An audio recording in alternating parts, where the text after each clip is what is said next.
तो आप सभी को नमस्ते प्रणाम। मैं आपका अपना ठाकुर प्रखर सिंह हूँ। रात के 10 बज चुके हैं और कहानी का जो सिलसिला है बदस्तूर जारी है। राजस्थान के एक गांव में एक 14 साल की लड़की अपने घर से अचानक से गायब हो जाती है। अब वो लड़की जब गायब हुई, उसके माँ बाप कहीं गए थे। जब लौट के आते हैं, देखते हैं बच्ची गायब। तो फिर खोजबीन शुरू होती है। देखते ही देखते पूरा गाँव खोजने लग जाता है। मामला पुलिस तक भी जाता है। अब पुलिस भी खोज रही है। काफ़ी मशक्क़त होती है, काफ़ी चीज़ें होती हैं और अंत में वो बच्ची लाश की शक्ल में मिलती है। और यकीन मानिए, जब वो लाश पुलिस वालों ने भी देखी तो ये कहने की बात नहीं है, ये सच्चाई है कि पुलिस वालों की भी रूह कांप गई। क्योंकि पूरे हिंदुस्तान में ऐसी वारदात शायद दूसरी ही थी जो उस बच्ची के साथ हुई थी। दरअसल उस बच्ची के साथ गलत काम किया गया था। साथ ही उस बच्ची को जिंदा हालत में कोयले की भट्ठी में डाल के जला दिया गया था। अब एक जिंदा लड़की कैसे जली होगी, कितना तड़पी होगी। तो क्या थी ये पूरी कहानी और क्या कुछ इसमें हुआ था? इस कहानी को मेरे एक सब्सक्राइबर ने मुझे ईमेल किया था, शायद उनका नाम श्यामलाल ऐसे कुछ था। उन्होंने कहा कि आप इस पूरी कहानी को सुनाएं। तो दरअसल इस पूरी कहानी को मैंने परसों ही अपने दूसरे चैनल पे सुना दिया था। तो अगर आप सुनना चाहें तो लिंक जो है डिस्क्रिप्शन में है, आप वहाँ जाके सुन सकते हैं। साथ ही मैं कमेंट में भी उस वीडियो का जो लिंक है वो पिन कर दूँगा। और अगर आप सर्च करना चाहते हैं तो आप प्रखर ठाकुर, मेरे दूसरे चैनल का नाम है, आप उसको सर्च कर सकते हैं और कहानी वहाँ से सुन सकते हैं। तो उन्होंने एक डिमांड की थी, तो मुझे लगा इसी बहाने आप सब तक वो कहानी पहुँचाई जाए, तो मैंने बताया। अब आते हैं आज की कहानी का रुख करते हैं। और आज की कहानी एक ऐसी कहानी है, बड़े बुजुर्गों ने कहा है और ये सच्चाई भी है कि कभी कभार हम अपने लालच में, अपनी हवस में, अपने स्वार्थ में इस कदर अंधे हो जाते हैं कि उस स्वार्थ को, उस हवस को, उस लालच को पाने के लिए हम किसी की भी बलि देने को तैयार हो जाते हैं। चाहे वो हमारा भाई हो, चाहे हमारा दोस्त हो, चाहे हमारा कोई सगा संबंधी हो। आज के टाइम में हम कुछ भी नहीं सोचते, बस अपना काम निकले। और आज की कहानी में भी ठीक ऐसा ही हुआ। और इस कहानी में न केवल एक शख्स का कत्ल हुआ, बल्कि एक रिश्ते का और एक भरोसे का भी कत्ल हो गया। तो सीधा सीधा इस कहानी का रुख करते हैं। और इस कहानी की शुरुआत होती है पिछले मंगलवार को, यानी आज एक मंगलवार है और इसके पहले वाला जो मंगलवार बीता। उत्तरी दिल्ली में एक जगह सदर बाज़ार, और इसी सदर बाज़ार इलाके में एक रोड है, चमेलियन रोड। काफ़ी सुनसान रोड है, ज़्यादा उस पर आवाजाही नहीं होती। इसी रोड पे सुबह सुबह कुछ लोग किसी काम से टहल रहे थे। इसी दौरान उन्होंने कुछ देखा। देखने के बाद भाग के उसके पास गए। जाने के बाद देख रहे हैं कि एक शख्स है, एक आदमी है जो ज़मीन पे पड़ा हुआ है। उसकी गर्दन पे कटने के निशान है और उसकी गर्दन से खून निकल रहा। अब जैसे ही देखते हैं तो आज के टाइम में वैसे भी कोई किसी की मदद तो करता नहीं। बहरहाल उन्होंने खुद तो कुछ नहीं किया, लेकिन पुलिस को फ़ोन कर दिया और बताया कि यहाँ पे एक आदमी ऐसे हाल में पड़ा है। अब पुलिस जैसे ही ये बात सुनती है तो पुलिस भी अपनी गाड़ी में सवार होकर उस जगह पे पहुँचती है। पुलिस वालों को, उस आदमी को यही लग रहा था कि शायद ये आदमी मर गया है। बहरहाल पुलिस वाले पहुँचते हैं, उसके बाद नब्ज टटोलते हैं। अब जब नब्ज टटोलते हैं तो देखते हैं कि आदमी जिंदा। अब जब आदमी जिंदा तो फ़ौरन इसको गाड़ी में लाद फान के जो पास का ही हॉस्पिटल था, 12 हिंदूराव हॉस्पिटल, वहाँ पे लेके जाते हैं। साथ ही कुछ पुलिस वाले उसी जगह पे, यानी उसी क्राइम सीन पे रुकते हैं। उस जगह की अच्छे से तफ्तीश करते हैं। तो तफ्तीश करने के दौरान वहाँ पे कुछ कांच की खून लगी बोतलें मिली। यानी साफ़ हो गया कि इस शख्स को, यानी इस आदमी को किसी ने कांच से या फिर कांच की बोतल से इसके गर्दन पे हमला किया है। इस वजह से इसकी गर्दन पे कट लगा और इसकी ऐसी हालत हुई। बहरहाल पुलिस वाले उम्मीद में थे कि डॉक्टर इलाज कर देंगे, ये जो शख्स है ये शख्स ठीक हो जाएगा। उसके बाद फिर हम पूछ लेंगे कि किसने हमला किया। ज़्यादा बड़ा मामला नहीं है, मामला सुलझ जाएगा। पुलिस वाले इसी इंतज़ार में बैठे रहे। साथ ही उनके घर वालों को भी इत्तला करना था, लिहाजा उसके फ़ोन को अपने कब्ज़े में लेते हैं। लेने के बाद इंतज़ार करते हैं कि कोई फ़ोन करे तो हम बताएं। संजोग से थोड़ी देर बाद फ़ोन आता है। फ़ोन करने वाली शख्स की पत्नी होती है।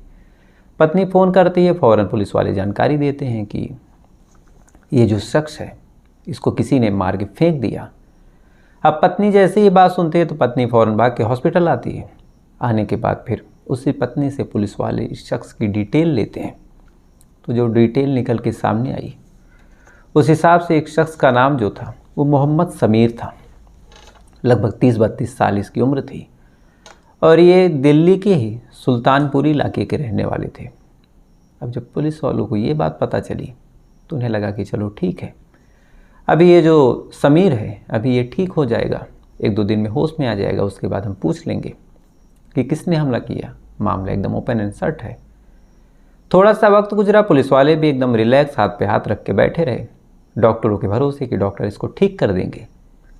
लेकिन थोड़ी देर इलाज के बाद मलहम पट्टी हुई, सारी चीज़ें हुई, लेकिन जो समीर है कुछ घंटों बाद दम तोड़ देता है।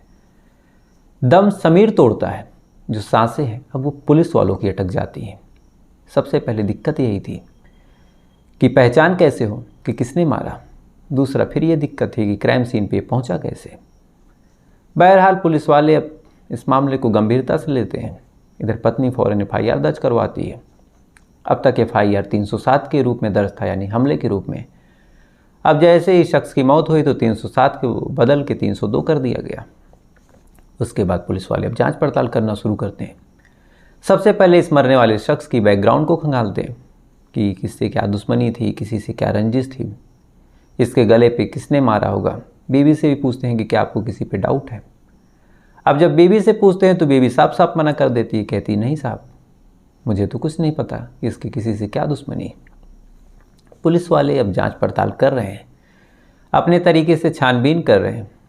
साथ ही क्राइम सीन पे फिर से जाते हैं।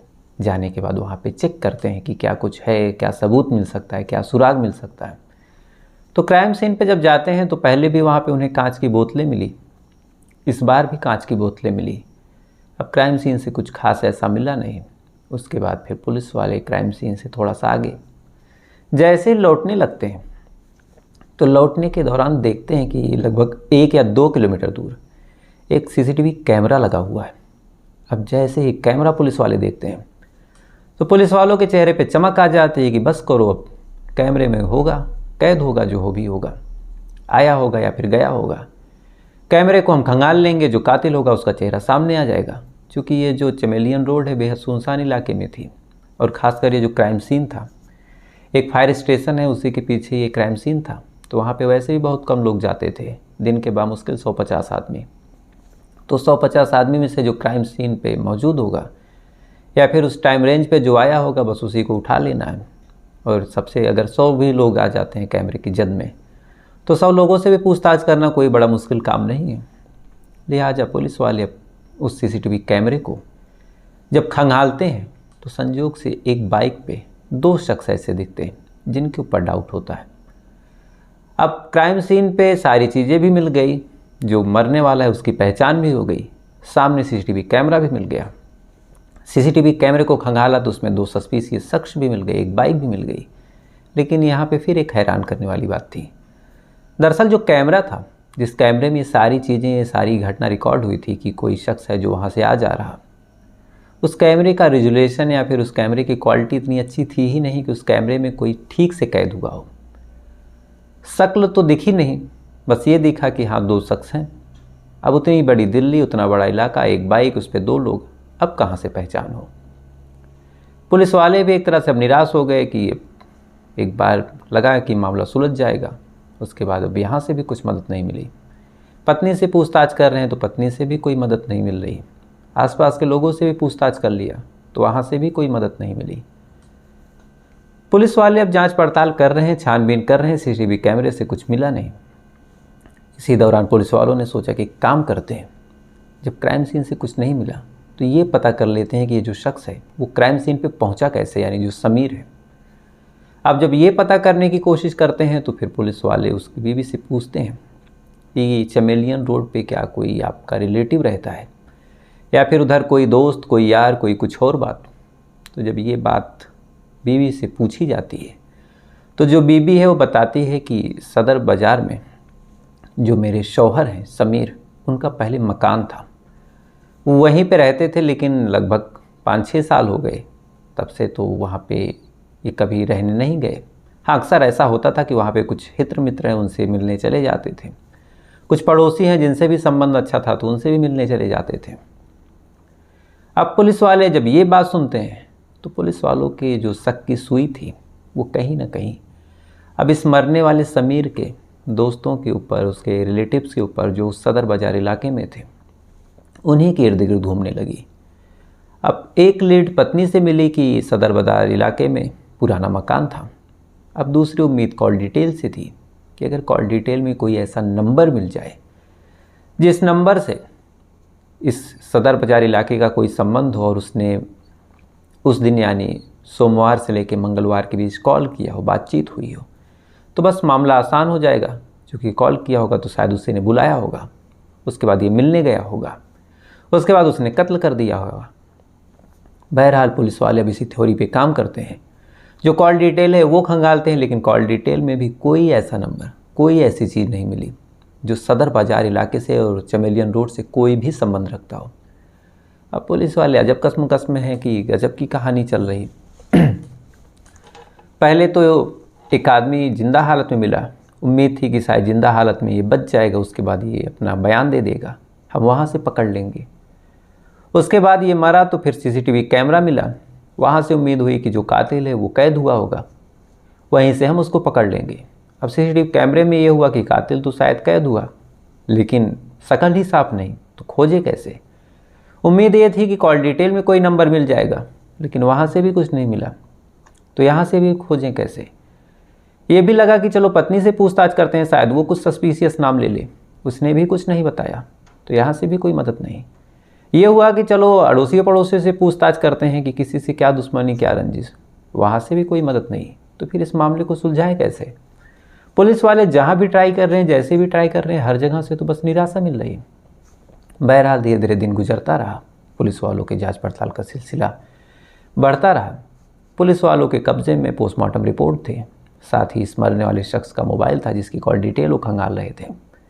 कॉल डिटेल से भी कुछ नहीं मिला, ना ही पोस्टमार्टम रिपोर्ट में कोई ऐसी चीज़ मिली जहाँ से कुछ हो जाए। सीसीटीवी कैमरे से कुछ नहीं मिला। पुलिस वाले हताश निराश अब इस मोबाइल को यूं ही चला रहे हैं, यूं ही मोबाइल को खोल रहे हैं, यूं ही बारीकी से चेक कर रहे हैं कि शायद मोबाइल से कुछ ऐसी फ़ोटो या फिर कोई ऐसी चीज़ मिल जाए। मोबाइल तलाशते तलाशते फेसबुक अकाउंट को तलाशा गया कि वहाँ से कोई पोस्ट वगैरह मिल जाए, वहाँ भी कुछ नहीं मिला। तो फिर ये हुआ कि चलो गैलरी वगैरह चेक कर लिया जाए, वहाँ भी कुछ नहीं मिला। फिर ये हुआ कि चलो व्हाट्सअप चैट चेक करते हैं कि इसी से कोई ऐसी चैट हुई हो जिसमें सदर बाजार इलाके का जिक्र हो, जहाँ ये कभी गया हो, कोई ऐसी चीज़। अब चैट भी चेक कर ली, वहाँ से भी कुछ नहीं मिला। लेकिन इसी दौरान पुलिस वालों की जो नज़र थी वो व्हाट्सअप कॉल पे जाके टिकती है। वैसे कई कॉल थे, लेकिन संजोग से एक कॉल ऐसी थी जिस कॉल को देखने के बाद पुलिस वालों की आंखें बड़ी हो जाती हैं। कॉल करने वाला एक लड़का ही था, एक शख्स ही था, लेकिन जैसे ही उस शख्स की प्रोफाइल पिक्चर को, यानी जो व्हाट्सएप पे आदमी डीपी लगाता है, जैसे उस डीपी पे पुलिस वाले चेक करते हैं तो कहीं ना कहीं उन्हें बड़ा अजीब लगता है। उन्हें ऐसा लगता है कि जैसे इस शख्स को तो कहीं देखा है। अब पुलिस वाले याद करने की कोशिश करते हैं कि कहाँ देखा है, कहाँ देखा। फिर उन्हें याद आता है कि ऐसा लग रहा है कि ये जो शख्स है, यानी जिसकी ये डीपी है, ये तो वही है जिसकी फ़ोटो सीसीटीवी कैमरे में ब्लर रिकॉर्ड हुई थी। वहाँ तो कुछ क्लियर नहीं हुआ, लेकिन जो बॉडी लैंग्वेज है, जो दाढ़ी रखने का स्टाइल, जो मूंछ रखने का स्टाइल, बाकी पहनावा ओढ़ावा, सारी चीज़ें, कहीं ना कहीं ऐसा लग रहा है कि ये जो शख्स है यही तो सीसीटीवी कैमरे में कैद हुआ है। अब जैसे पुलिस वालों को ये बात पता लगी तो पुलिस वाले अब ऐसे तो उस शख्स को उठा के पूछ नहीं सकते थे, क्योंकि महज एक कॉल हुई थी व्हाट्सएप पे और कोई बात थी नहीं। और सीसीटीवी कैमरे में कैद होने का ये भी मतलब नहीं कि वही कातिल है, क्योंकि वो महज बाइक से जाता हुआ दिखाई दिया था। तो पुलिस वालों ने फिर इस शख्स की, यानी जो समीर था, इसकी बीवी से पूछा कि ये कौन है। अब जैसे ही बीवी को दिखाया जाता तो बीवी फ़ौरन कहती कि अरे ये तो आमिर भाई है। अब जैसे ही आमिर का नाम आया तो फिर पुलिस वाले पूछते हैं कि ये आमिर है कहाँ का, और साथ ही जो आमिर है फिर इसके नंबर को पुलिस वाले ट्रैक करने की और साथ ही सर्विलांस पे लगाने की कोशिश करते हैं। पुलिस वालों का प्लान था कि गुपचुप तरीके से पहले पता कर लें, तब जाके हाथ डालें। लेकिन जैसे ही बीवी से पूछा जाता है तो बीवी जो एड्रेस देती है, साथ ही जब कॉल डिटेल और इसकी सर्विलांस को, साथ ही लास्ट लोकेशन वगैरह जब निकाली जाती है तो एक चीज़ पता चलती है, और वो चीज़ अपने आप में ही बड़ी सस्पिशियस थी। पहला जो बीबी ने बताया, ये जो शख्स है वो सदर बाजार इलाके का ही रहने वाला। और साथ ही पुलिस वालों ने जब कॉल डिटेल और सारी चीज़ें खंगालने की कोशिश की तो पता चला कि ये जो नंबर है ये पिछले 3-4 दिनों से, यानी मान के चलिए कि क्राइम डे से 1 या 2 दिन बाद ही ये नंबर अब स्विच ऑफ है। अब आमतौर पे कोई शख्स अपना नंबर स्विच ऑफ क्यों करेगा? या तो उसने कुछ गलत किया है या फिर ऐसी कोई मजबूरी होगी, फ़ोन खो गया हो। लेकिन अब जहाँ ये क्राइम हुआ है वहाँ पे उसका पाया जाना, साथ ही लास्ट कॉल जो है व्हाट्सएप पे होना, फिर नंबर बंद होना, पुलिस वाले फ़ौरन भाप जाते हैं कि कहीं ऐसा तो ज़रूर है कि ये जो शख्स है आमिर, इसकी इन्वॉल्वमेंट्स इस क्राइम में ज़रूर है। फिर क्या था, फ़ौरन इस आमिर की कुंडली खंगालते हैं, इसके बारे में पता करते हैं कि मिलेगा कहाँ। उसके बाद पुलिस की टीम जाती है, जाने के बाद आमिर को उठाती है। उठाने के बाद अब आमिर से तभी ऐसी पूछताछ करती है। तो पूछताछ के दौरान थोड़ी देर तक तो ये बरगलाता है, लेकिन अंत में पुलिस के आगे टूटता है और टूटने के बाद अपना इकबाल जुर्म भी करता है, साथ ही पूरी कहानी तोते की तरह सुना देता है। दरअसल ये जो मोहम्मद आमिर है और समीर दोनों बचपन से ही दोस्त थे। बचपन में दोनों दोस्ती थे, दोस्ती धीरे धीरे आगे बढ़ी, उम्र भी धीरे धीरे आगे बढ़ी। चाहे जो काम करते, चाहे जो धंधा करते, एक दूसरे के साथ मिल के करते, एक दूसरे का हाथ बटाते। चाहे पैसे का लेन देन हो, चाहे जो हो, उम्र भले ही बढ़ी लेकिन दोस्ती में कभी कोई फ़र्क नहीं आया। धीरे धीरे दोनों बड़े हो गए, दोनों शादी के लायक हो गए। दोनों इसी सदर बाजार इलाके में रहते थे। अब जब शादी के लायक हुए तो फिर दोनों की शादी हुई। समीर की भी शादी हुई, इधर जो आमिर है इसकी भी शादी हुई। अब शादी होने के बाद धीरे धीरे शादीशुदा ज़िंदगी आगे बढ़ी और थोड़े वक्त बाद जो समीर है उसकी बीवी ने उसको छोड़ दिया। दोनों के बीच अनबन होती रही, अनबन धीरे धीरे आगे बढ़ी। उसके बाद जो समीर है उसकी बीवी ने उसको छोड़ा।